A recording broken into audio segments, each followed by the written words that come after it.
Have you ever met with somebody to talk about how you might be able to help one another? I know I have. But as you talk with the other person, you start to struggle. You struggle because you can't figure out how you might be able to help them.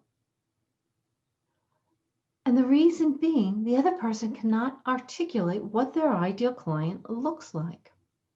If the person can't explain who might be a good fit for them, how in the world can you connect them with people who might be interested in what they have to offer? And that's what this video is about. This video discusses 6 steps that anybody new to consulting, as well as anybody who has been consulting, should follow when it comes to defining and clarifying what their ideal client looks like.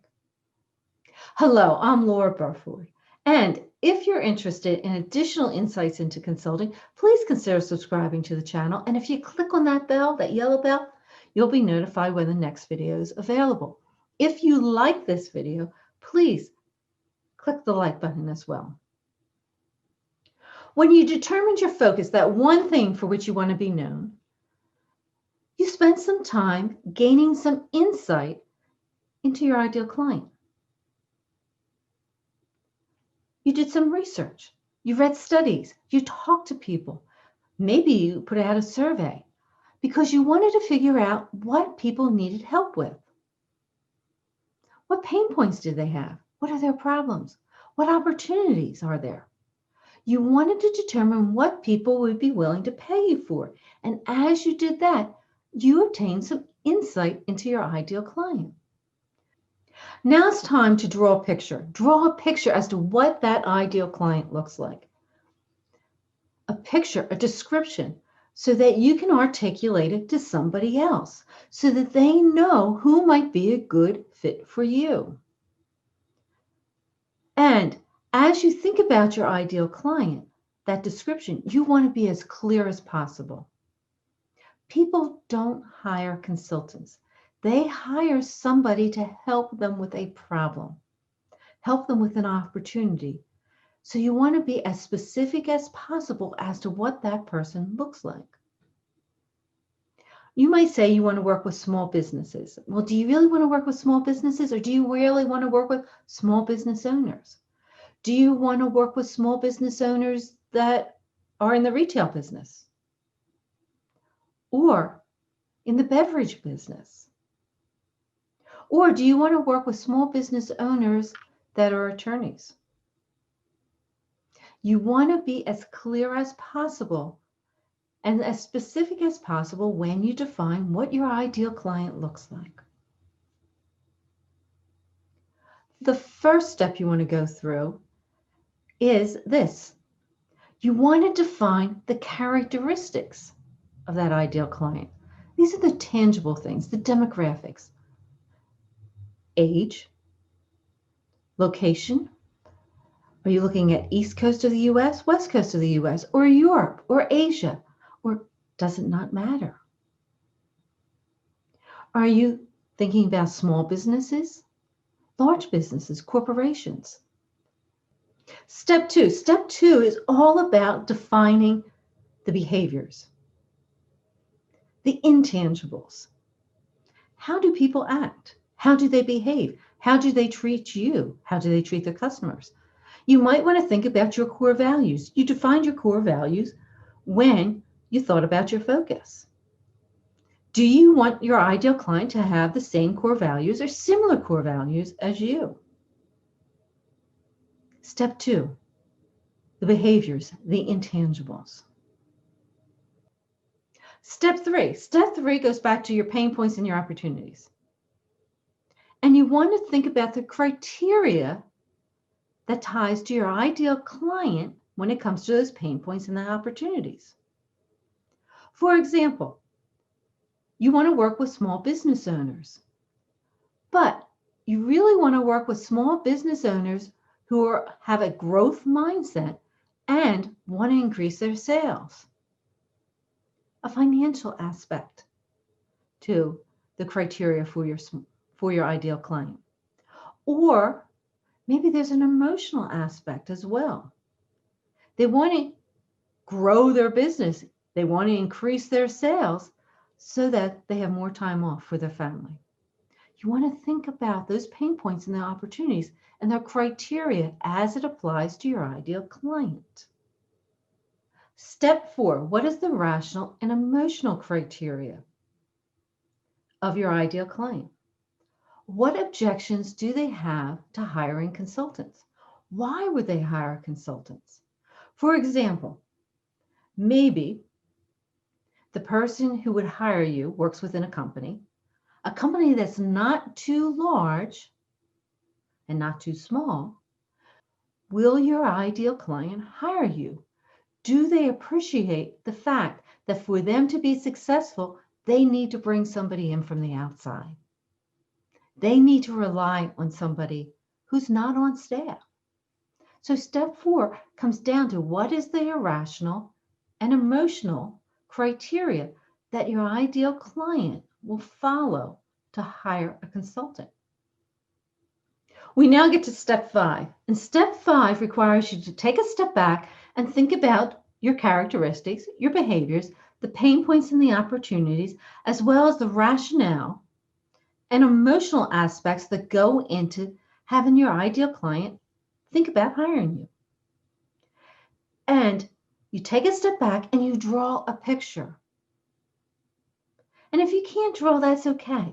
Be able to describe the picture, put it in writing, or look on the internet and see if you can find a picture of what your ideal client looks like. Step 5 is all about pulling everything together and describing what that person looks like. Putting a picture of that person inside a picture frame. What is a good fit for you? And that leads to step 6. Step 6 is coming up with a list of criteria. Here are the 10 characteristics that are important. Here are the 10 behaviors that are important. Here are the pain points and opportunities and what the ideal client is struggling with. Here's why they might hire me or hire a consultant like me. What is the rationale? What are the emotional aspects? And you create a laundry list of everything. And you combine things and you pull things together. And as you do that, that list starts to shrink. And once you get the list down to a manageable level, prioritize it. What are the top 5 criteria? The criteria that you really want to focus on as you think about your ideal client. And now, take a hard look at the top 3. The top 3 are the 3 that you want to be able to clearly articulate to somebody who says or asks you, hey, what does your ideal client look like? Who is a good fit for you? I want to help you. Why 3? Because most people can't remember more than 3. And you want to provide enough information so people can help you as you are looking to build your business, as you're looking to get clients. My list of ideal client criteria, there's 7 of them. That's it, 7. But before I narrowed it down to 7, I had 3, maybe 4 pages of items listed down as criteria.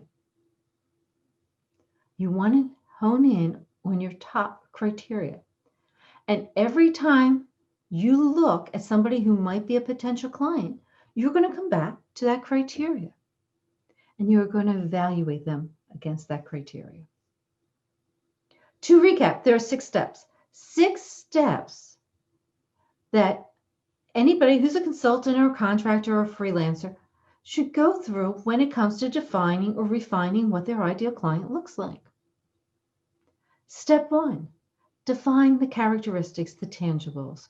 Step 2, define the behaviors, the intangibles. Step 3, take a hard look at the pain points and the opportunities.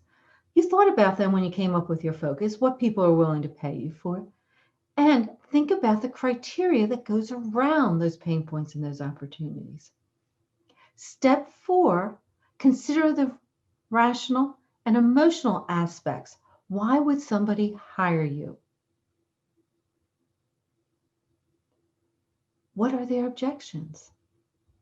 Step 5 is take everything you've done in steps 1 through 4 and draw a picture. Draw a picture.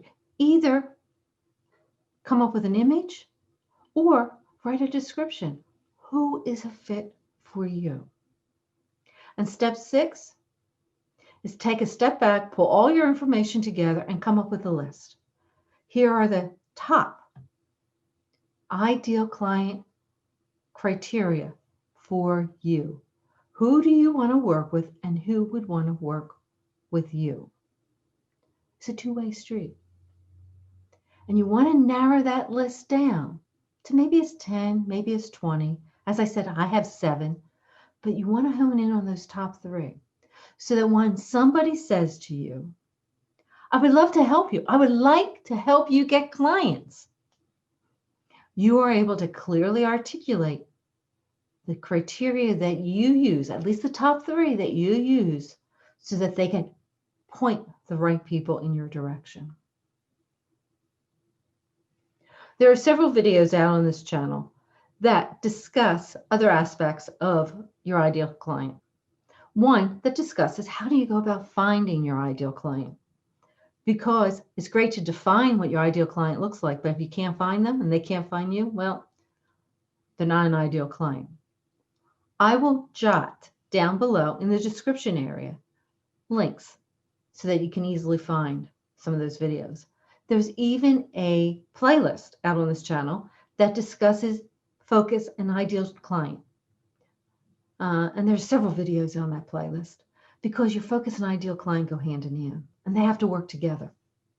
If you're new to consulting, or even if you've been around for a while, I consider defining your ideal client one of the top 10 steps to building a successful consulting business. If you're interested, there's a document that discusses the 10 steps to building a successful consulting business. There's a link to download that document also in the description area below. And now, thank you so much for taking the time to listen to this video. I really do appreciate it, and I hope you're walking away with some valuable insight to help you define or refine your ideal client. If you found this video helpful, please consider subscribing to the channel and clicking on the bell so you're notified when the next video is available. And if you like this video, click the like button. I do appreciate that. If you have any questions or comments, jot them down below in the comment section. I promise I will get back to you and I will respond. Well, with this video over, it's now time for me to say goodbye. And until next time, take care.